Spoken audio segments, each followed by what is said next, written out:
Allô, Sandrine Caquet de la Fondation DAX. J'espère mon message te trouve en parfaite santé. Écoute, mon objectif cette année à travers la Fondation DAX, c'est de ravitailler un village en eau potable. C'est ainsi une population de plus de 1000 habitants en fontaine d'eau potable. Et pour cela, j'organise une collecte de fonds participative. Elle est volontaire.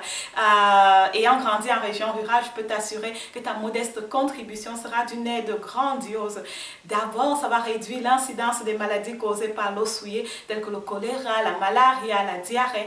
Une réduction de la mortalité infantile est attendue. Deuxièmement, ça va permettre aux enfants de ne pas avoir à marcher de longues distances pour chercher des points d'eau qui, dans la plupart du cas, ne sont pas propres et aussi craindre pour leur vie. Ainsi, une augmentation de la présence scolaire est attendue lorsque l'école existe et la diminution du décrochage scolaire.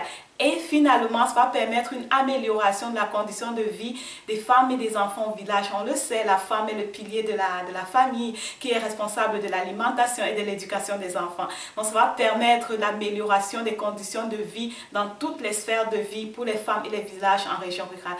Alors, si toi, comme moi, tu y penses, tu y crois, n'hésite pas de partager, de contribuer. Toute aide sera grandement appréciée. Alors, merci beaucoup et d'avance pour ta modeste contribution.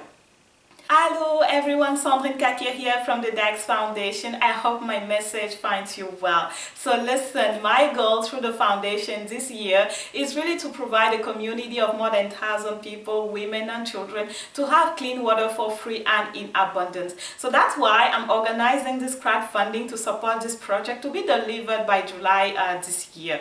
So being raised in the rural area, I can tell you firsthand that your contribution will be so much appreciated.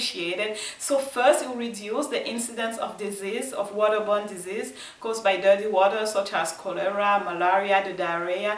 In this case, the child mortality rate decrease is expected. Then the children will not have to walk miles to fetch water, which sometimes is not even clean, and also to fear for their lives. And that will increase the school attendance when the school exists and also less dropout. Lastly, the overall quality of life of women and children will be improved in the rural areas. We know women are the backbone of the family, taking care of feeding the family, taking care of the education of the children. So the overall quality of life will be improved overall. So yeah, thank you so much. If you, like myself, believe that the strict minimum of life is required, do not hesitate to participate, to share, and in advance, thank you so much for your generous contribution.